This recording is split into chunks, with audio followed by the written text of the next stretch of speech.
কারা থাকবে?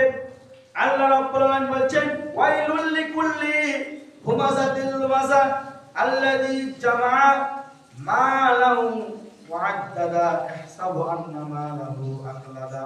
যারা সামনে এবং পশ্চাতে, সামনে এবং পিছনে যারা পরনিন্দা করে বেড়ায়, গীবত করে বেড়ায়, তাদের কথা বলা হয়েছে।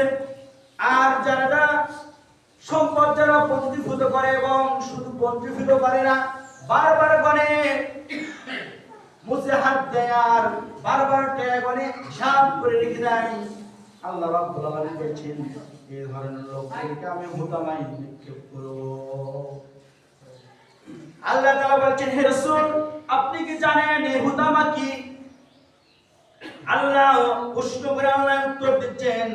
আল্লাহ তাআলা বলছেন কাল্লা লা ইউমবাযান্না ফিল হুতামা ওয়া মা আদরাকা মাল হুতামা নারুল্লাহিল মুনকাদা আল্লাতী তাত্তালি'উ আলাল আফইদা। এই হুতামা হচ্ছে এমন একটা প্রজ্বলিত আগুন, যে আগুনে মানুষকে পুরাতে পুরাতে শেষ করে দেবে, তার হৃৎপিণ্ড পর্যন্ত পৌঁছে যাবে, হৃৎপিণ্ড পুড়ে যাবে, কোন রকম জীবিত থাকবে, হৃৎপিণ্ডকেও এই আগুন